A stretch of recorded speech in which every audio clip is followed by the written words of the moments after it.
Al foro CEDAPAL Agua en Manos Públicas por el derecho a la vida y la salud. Este evento ha sido organizado y promovido por el despacho de la congresista de la República, Marisol Espinosa Cruz, a quien le damos un fuerte aplauso, por favor. Despertado Perú, informando acá desde el Congreso. Empieza así una conferencia de prensa por la privatización del agua. La presencia en la mesa de honor al congresista de la República. Un aplauso para él.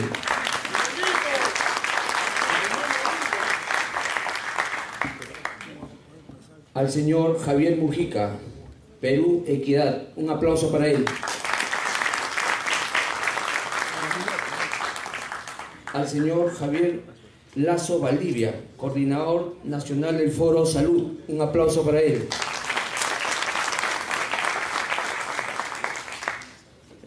Economista Alejandro Narváez Liceras. Un aplauso para él.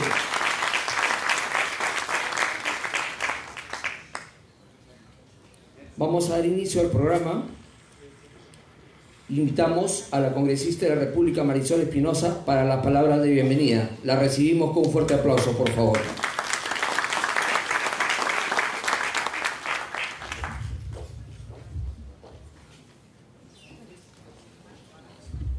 Muy buenas tardes, saludando la presencia de Luisa Izaguirre, de Alejandro Narváez, de quienes nos acompañan a través del Foro Salud,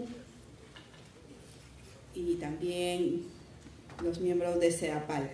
También saludando a los colegas congresistas Marco Arana y al congresista Dagmer, pero sobre todo agradeciendo la presencia de todos y cada uno de ustedes en un tema que nos preocupa a todos, como es un servicio público vinculado no solamente a la vida y a la salud, sino también a la importancia que tiene la empresa CEDAPAL como principal contribuyente en los impuestos y en los recursos del Estado.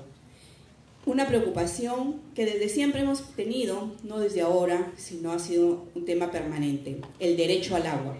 Como autora de la iniciativa del derecho al agua, considero que parte precisamente de la defensa de las empresas, en este caso de las empresas públicas, y en particular de la empresa al agua, también forma parte de ese derecho. Y nosotros sí podemos hablar con conocimiento de causa por una simple y sencilla razón. Hemos visto y hemos participado también con una alternativa de solución frente a la gran problemática que se presentó en Tumbes. Tumbes fue la única empresa privatizada. Y después de años hemos visto que no se incrementó la inversión, no se incrementó lo que significaba cobertura de agua potable y alcantarillado en la ciudad de Tumbes. Y lo más grave, después, cuando ya estaba la empresa casi que no podía más, porque lejos de promover los proyectos de inversión pública de agua potable y alcantarillado que ayudaran a cerrar las brechas, la empresa ponía obstáculos para los propios proyectos de saneamiento que se hacían desde el Ministerio de Vivienda. Así que tenemos un reto y un desafío: garantizar no solamente el tema del agua potable y alcantarillado, garantizar agua en manos públicas, pero también garantizar la presencia, que hasta ahora y siempre ha sido un tema permanente, el eslogan permanente: las empresas del Estado no son rentables, las empresas del Estado son una carga, hay que privatizarlas. Y también nosotros hemos visto lo que pasó en Talara, cómo descuartizaron Petroperú en un intento fallido de venderlos, y todo lo que hemos sufrido también para poner en marcha una nueva propuesta. Pero lo más grave en el tema de Petroperú, y quienes han manejado Petroperú ya han tenido que luchar, porque si bien es cierto, Petroperú todavía mantiene una de las actividades productivas del país, ha sido complicado porque a Petroperú le dejaron el hueso y la pulpa, la parte más rentable, la entregaron a privatización. Entonces siempre hemos insistido y seguiremos insistiendo en la necesidad de un Petroperú integrado, que pueda garantizar no solamente rentabilidad, porque a pesar de todas las condiciones y todos los obstáculos que ha tenido, es una empresa que contribuye, al igual que Sedapal, con más de 500 millones de impuestos. Sedapal, más de 500 millones de impuestos entre el 2014 y el 2019. Así que estamos ante un nuevo reto, un nuevo desafío y, por supuesto, encantadas de recibirlos el día de hoy para escuchar las propuestas. Y creo que la mejor ley es la que nace del consenso de todos. Nosotros tenemos una propuesta que estamos discutiendo con la directiva, pero creo que si podemos diversificarla y recoger los planteamientos de esta tarde, podemos hacer una mejor propuesta legislativa para garantizar que Sedapal y las empresas del Estado sigan en manos del Estado. Muchísimas gracias.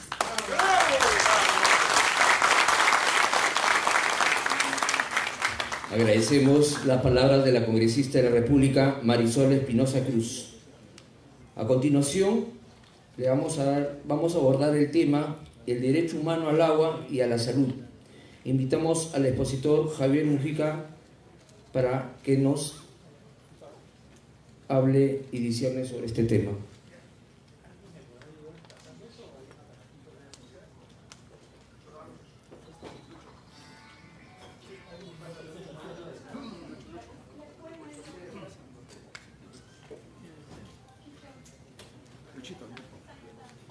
¿Tienes? Hay un PowerPoint.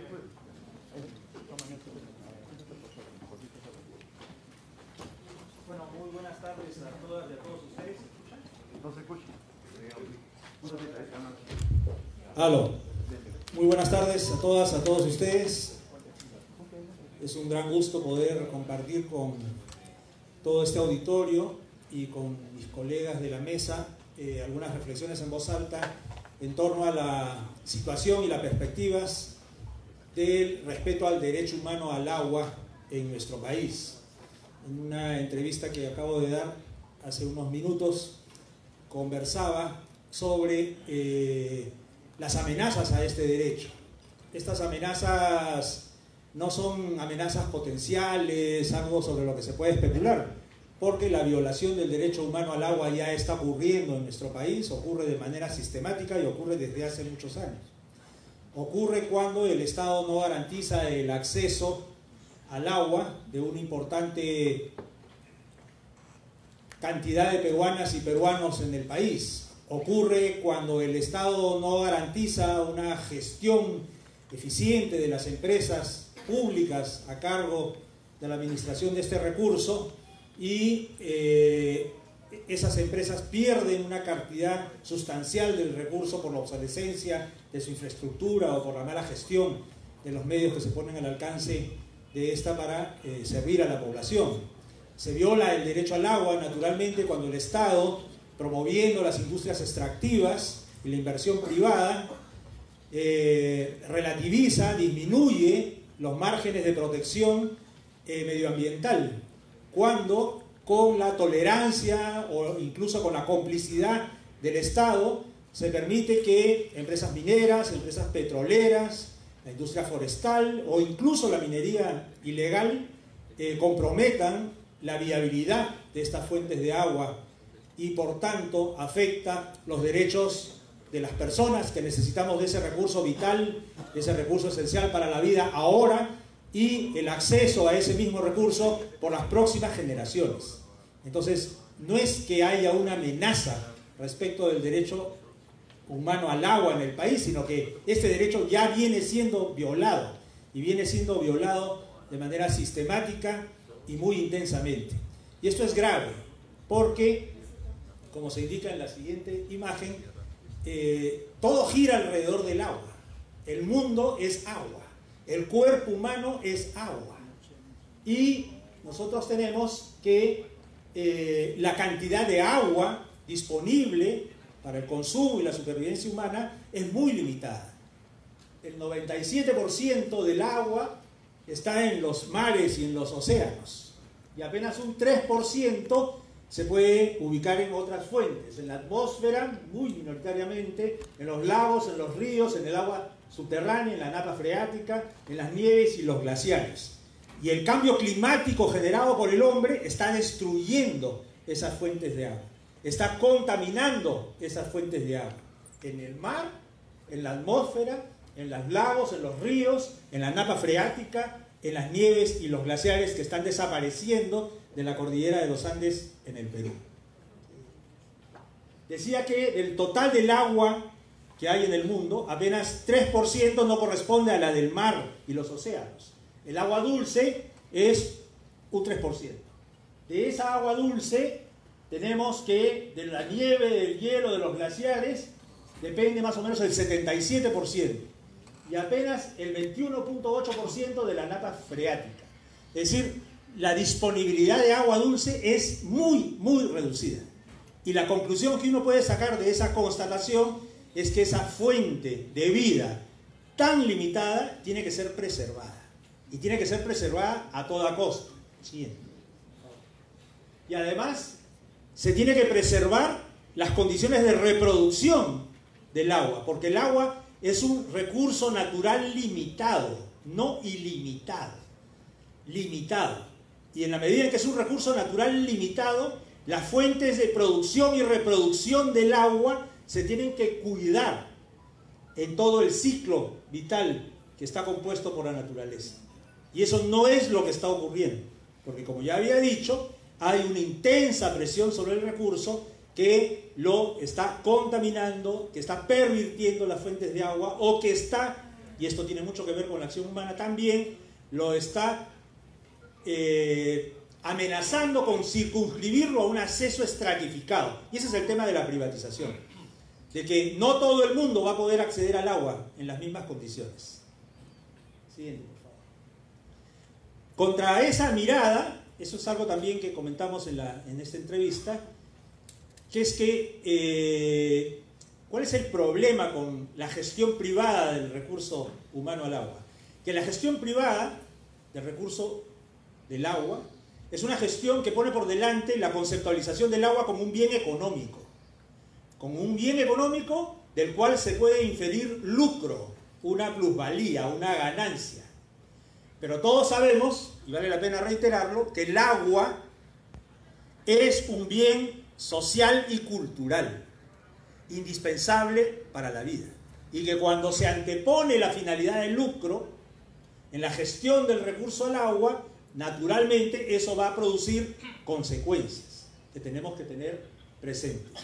Para luchar contra esa conceptualización del agua como un bien económico y para que se reconozca como un derecho humano, se ha librado una intensa y vasta lucha a nivel internacional desde hace muchísimos años. Y este es el itinerario. Se empieza a hablar del tema cuando se aprueban los dos primeros pactos internacionales de las Naciones Unidas sobre los derechos humanos y en particular sobre los derechos económicos, sociales y culturales. Eso ocurre en 1966.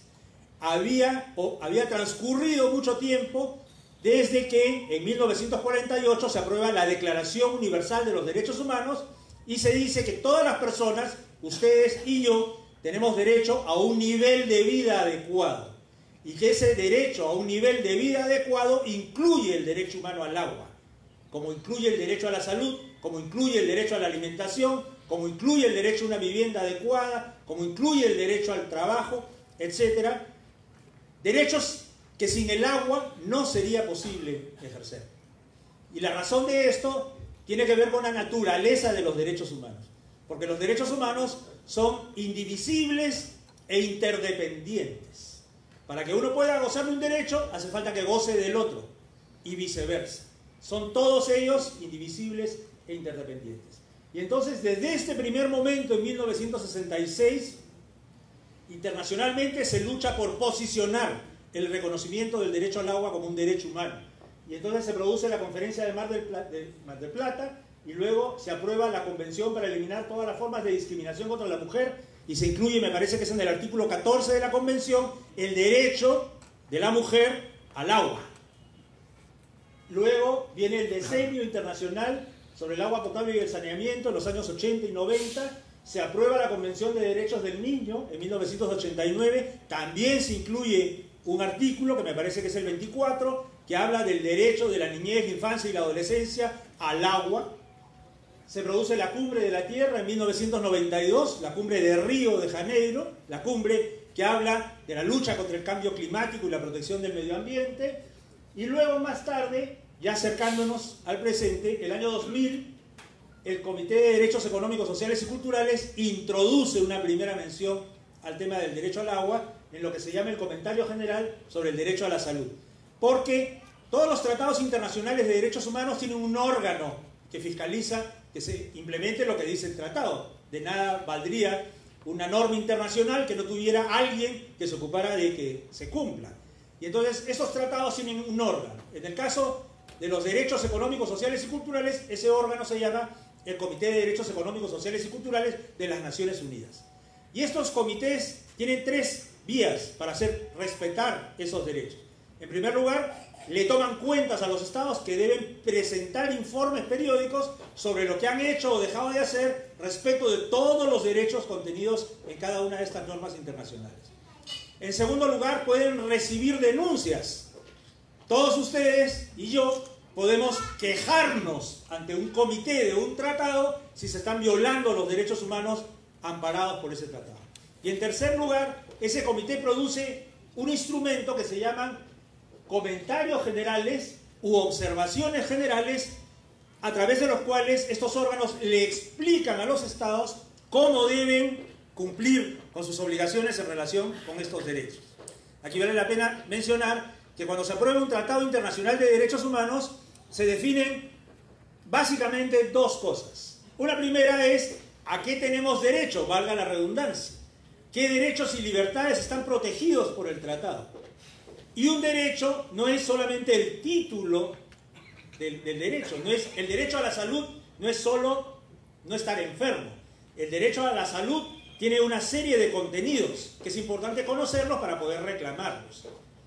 Y todos los derechos humanos comparten más o menos contenidos comunes, que tienen que ver con la accesibilidad al derecho, que tienen que ver con la calidad en el ejercicio del derecho, que tienen que ver con la adaptabilidad y por tanto la sincronización con el contexto sociocultural en el cual se va a llevar a cabo el ejercicio del derecho, que tiene que ver con la no discriminación, que tiene que ver con la obligación de tomar medidas para progresar y nunca retroceder, etc. Y entonces se dictó este comentario general sobre el derecho a la salud que se refiere al derecho al agua. Pero luego llegamos al año 2010, en el que las Naciones Unidas, por primera vez, reconocen el derecho humano al agua y sus características. O sea, ¿en qué consiste? El año 2010. No aparece aquí, pero el año 2013, las Naciones Unidas, la Asamblea General de las Naciones Unidas, es decir, la Asamblea General de cerca de 190 países que componen la sociedad política mundial, aprueban otra resolución que reconoce el derecho humano al saneamiento. Porque el derecho humano al agua no es lo mismo que el derecho humano al saneamiento, que son dos cosas diferentes. Siguiente. ¿No? ¿Qué es lo que dice esta resolución de Naciones Unidas del año 2010? Dice que el derecho humano al agua potable y el saneamiento deriva del derecho a un nivel de vida adecuado, ya lo habíamos dicho desde 1948, y está asociado al derecho a la salud, el derecho a la vida y el derecho a la dignidad humana. También menciona esta resolución de Naciones Unidas que la delegación en terceros del suministro de agua o saneamiento no exime al Estado de sus obligaciones en materia de derechos humanos. Ni aun si se privatizaran estas empresas, el Estado quedaría exonerado de sus obligaciones. Porque hay quienes creen que privatizando la gestión del servicio del agua, ya el Estado no tiene nada que ver, y no es así. Y eso lo dicen estos instrumentos internacionales. También dice que los Estados, de conformidad con sus leyes, pueden optar por hacer participar a actores no estatales en el suministro de agua potable y saneamiento, pero que con independencia del modo de suministro, deben velar por la transparencia, la no discriminación y la rendición de cuentas. El tema de la no discriminación es fundamental cuando uno habla de luchar contra un acceso estratificado a un derecho. Los derechos humanos son universales. Da igual si eres hombre, si eres mujer, si eres viejo, joven o niño, si eres rico, si eres pobre, si eres blanco, si eres negro, si eres chino, peruano o chileno. Los derechos humanos son iguales para todos. Y cuando yo digo que todos deben tener garantizado su derecho a la salud o el derecho humano al agua, no puede ser que solamente tengan ese derecho los que tengan plata y no los que no tienen plata. Entonces, aunque se privatizara la gestión del recurso, el Estado está obligado a garantizar que no se produzca ninguna forma de discriminación en el acceso al recurso. Y todo esto lo digo porque es muy importante en el Perú. Es muy importante en el Perú estudiar los derechos humanos y lo que significan, porque tenemos, vamos a llamarlo así, la suerte de que hay una disposición en la Constitución, que es la cuarta disposición final de la Constitución, que dice que todos los derechos y libertades que están reconocidos en la Constitución y también en los tratados internacionales de derechos humanos que Perú ha firmado, deben interpretarse de acuerdo con lo que dicen esos tratados y de acuerdo con lo que dicen los órganos que interpretan cómo se deben aplicar esos tratados. Esa es la razón por la que los tratados internacionales de derechos humanos tienen rango constitucional. Y yo sostengo que tienen rango supraconstitucional. O sea que la Constitución está debajo de los tratados internacionales de derechos humanos. Y que si hay oposición entre una norma de derecho interno, incluyendo nuestra Constitución, con respecto a lo que diga un tratado internacional de derechos humanos, prima el tratado. Eso la gente no lo sabe, entonces la gente no lo reclama, pero es bueno saberlo, porque si vamos a pelear contra el intento de gestionar el recurso humano al agua de una manera que resulte discriminatoria para la gente o perjudicial para el ejercicio de este derecho, nosotros podemos hacer valer las herramientas del derecho internacional para defender este derecho. Las Naciones Unidas han dicho que sin este derecho no es posible ejercer otro derecho. El derecho a la vida, al libre desarrollo y el bienestar de la persona, al respeto de su dignidad, a gozar de un medio ambiente equilibrado y adecuado para el desarrollo de la vida, a la protección de la salud, del medio familiar y de la comunidad. Sin agua no somos nada. Como en el caso de todos los derechos, los estados tienen tres obligaciones básicas. La obligación de respetar los derechos. Los estados no deben violar por acción o por omisión el ejercicio de los derechos. En segundo lugar, los estados tienen el deber de proteger a la población en el goce de esos derechos. Por tanto, si hay alguien que viole el derecho, el estado tiene que garantizar que ese alguien pueda acudir a algún tipo de recurso administrativo o judicial para remediar la violación. El Estado que no le garantiza a la gente un recurso para evitar que le viole sus derechos, ese Estado se convierte en cómplice de la violación. Y el Estado tiene que garantizar el derecho a través de un conjunto de acciones. Tiene que tomar medidas hasta el máximo de los recursos disponibles y si no tiene, con el auxilio de la cooperación internacional para garantizar la efectividad de los derechos. Tomar medidas significa diagnosticar la situación en que se encuentra el derecho. Tomar medidas significa diagnosticarlo teniendo en cuenta la opinión de los titulares de los derechos. Porque ¿quién mejor que los titulares de los derechos para saber si se están cumpliendo o no? Tiene la obligación de priorizar a las poblaciones más vulnerables en la consideración de ejercicio del derecho. Y por tanto, cuando haga políticas, planes, proyectos, acciones vinculadas con el derecho, lo primero que tendrá que prever es cómo garantizar que los que peor están empiecen a gozar de su derecho. ¿Y quiénes son los que peor están en nuestra sociedad? Bueno, las mayorías pobres, los trabajadores, los jubilados, las mujeres, los niños, los adultos mayores, los pueblos indígenas, la población afrodescendiente, las personas con discapacidad. Todos esos sectores tienen prioridad a la hora de definir las políticas públicas relacionadas con cualquier derecho y el derecho al agua en particular. Además, el Estado tiene la obligación de monitorear, de evaluar y de reactualizar, por decirlo de esta manera, sus políticas con la participación de la gente, nunca sin la gente. Entonces, no es que nosotros somos espectadores pasivos de lo que el Estado quiere hacer con el recurso humano al agua. Nosotros tenemos el derecho a participar y debemos exigir ese derecho para que se tenga en cuenta allí donde se plantee algún tipo de modificación de políticas al respecto. El derecho humano al agua en concreto es el derecho de todos nosotros a contar con agua suficiente, segura, de calidad aceptable y accesible, tanto en precio como físicamente, para usos personales y domésticos. En eso consiste el derecho al agua. Si usted no cuenta con agua suficiente, si usted no cuenta con agua segura en términos de que no lo va a dañar físicamente, de calidad, que se preserve, etc., aceptable y accesible, tanto en precio como físicamente, a usted le están violando su derecho al agua. Y usted tiene que analizar cómo hacer para que eso no ocurra. ¿Sí? Como todos los derechos, ya lo había dicho y no me voy a detener demasiado porque esta no es una clase universitaria, es una reflexión en común. El derecho al agua se puede mirar desde 4 aspectos: la disponibilidad, la cantidad, la calidad y la accesibilidad. Rápidamente, cuando hablamos de disponibilidad, ¿de qué estamos hablando? Siguiente, por favor. ¿No? Implica que el suministro de agua potable para cada persona debe ser suficiente y continuo para sus usos personales y domésticos, entre 20 y 50 litros por persona. Y que estos usos sirvan para beber, para el lavado, para la preparación de alimentos o la higiene personal. Eso es la disponibilidad. Siguiente. La cantidad. Eso depende de las personas y sus contextos socioeconómicos.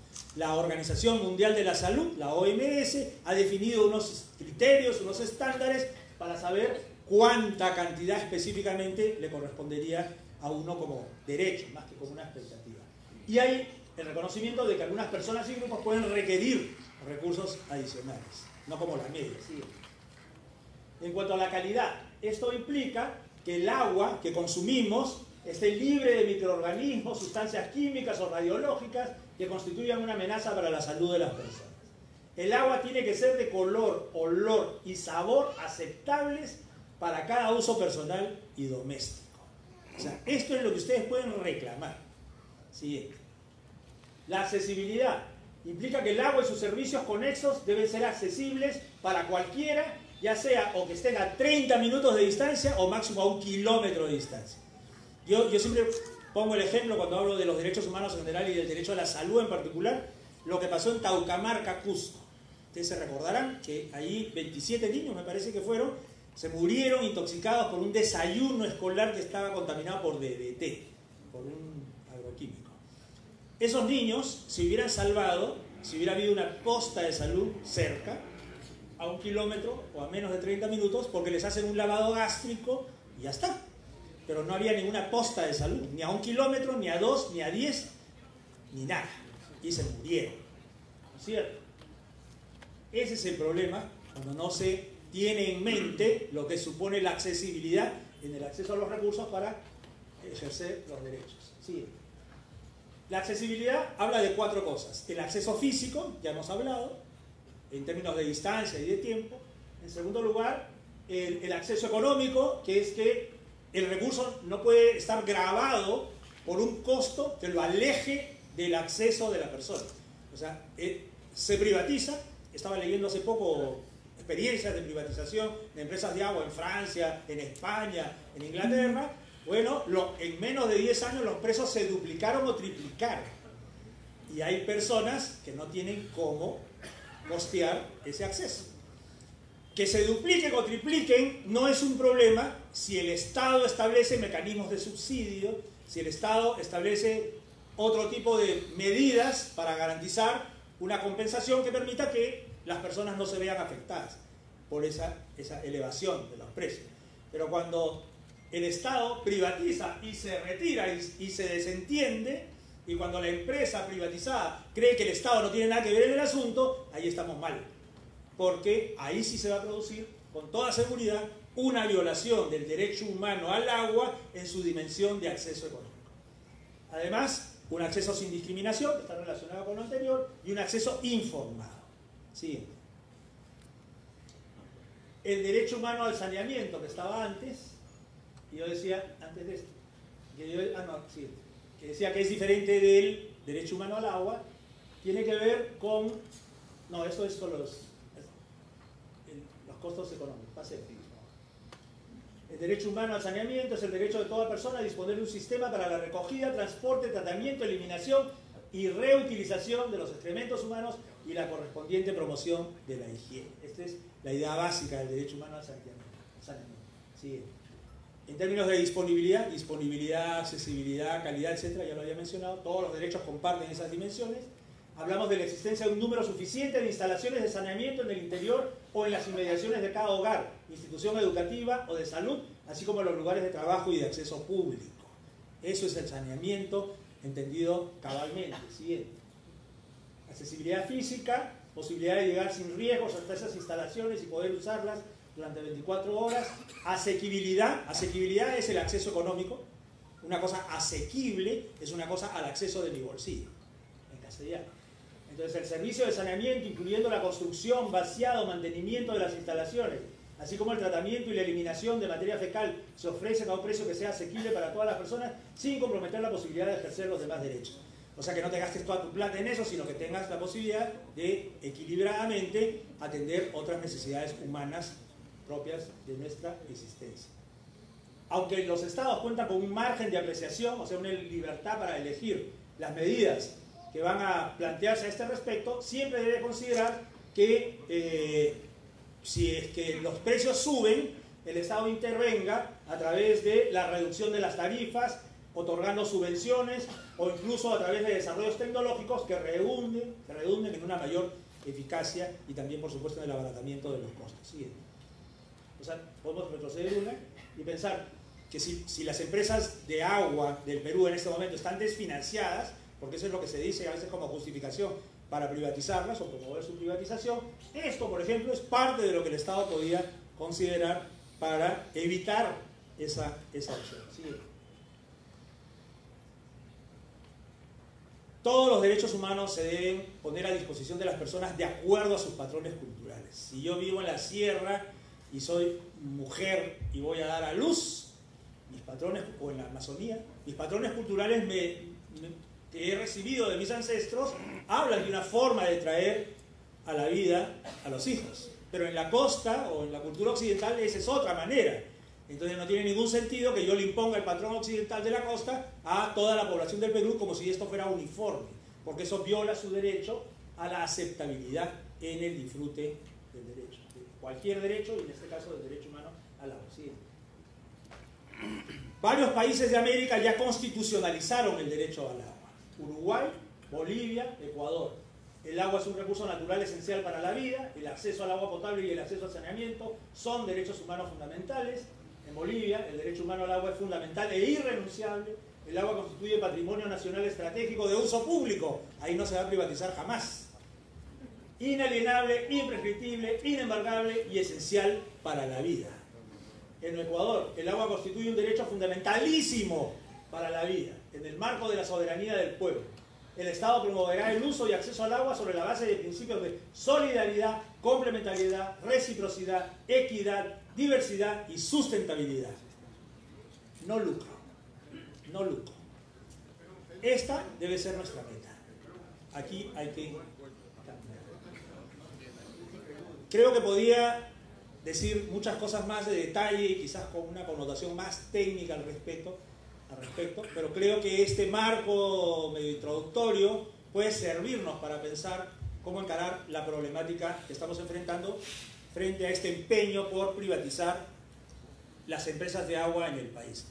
Nosotros debemos recordar que si en este país se estatizó o nacionalizó muchas empresas en la década del 70, fue porque esas empresas estaban en manos privadas y que la gestión desastrosa de esas empresas por el capital privado, guiado por el lucro, guiado por la codicia, guiado por una idea ajena al bien público, fue lo que condujo a que fueran estatizadas posteriormente.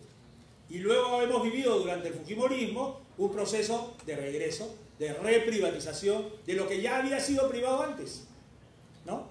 Pensemos en la empresa de electricidad de Lima, ¿no? ¿Cómo se llamaba la empresa de electricidad de Lima? Electrolima. No, Electrolima se llamó después. Antes, las empresas eléctricas asociadas. Había un foquito que tenía bracitos y piernas. La EEAA. Bueno, por algo se nacionalizó y estatizó, ¿ya? Y lo mismo ha pasado con otras empresas públicas. Como en Apu, Perú. Como en Apu, Perú, exactamente. Estamos viviendo un momento de transición. Este es un gobierno y un congreso que se van, no sabemos si un año o dos, pero ese es el momento que estamos viviendo. Y hay una carrera loca por imponer candados. Esa es la razón, desde mi modesto punto de vista, por la cual se está corriendo y ya se aprobó en diciembre la Política Nacional de Competitividad y Productividad, que es un calco de las propuestas del Consejo Privado de Productividad y Competitividad, o de Competitividad solamente, que es un órgano formado por las empresas en su beneficio, obviamente. Y entonces esta política nacional aprobada en diciembre ha sido complementada por el Plan Nacional de Productividad y Competitividad, que se acaba de aprobar ahora el 28 de julio, y que desarrolla esas propuestas que parten del diagnóstico de que los derechos de los trabajadores son un obstáculo para la inversión. Que los trabajadores peruanos tienen demasiados derechos, que esa es la culpa, la causa de la informalidad en el Perú. Y entonces hay que desmontar todo lo que se pueda en términos de garantías de derechos de los trabajadores. Bueno, lo mismo está ocurriendo en estos otros planos. También queremos poner un candado en este proceso de privatización de la gestión del recurso público del agua. Y yo creo que eso no se puede permitir, porque diagnósticos equivocados conducen a soluciones equivocadas. Y estos diagnósticos son diagnósticos interesados para promover intereses mercantiles muy concretos. Y eso no se puede permitir. Nosotros queremos una sociedad basada en el respeto a los derechos humanos. Y hay que pelear por eso. Y si se tienen que ir para eso, que se vayan.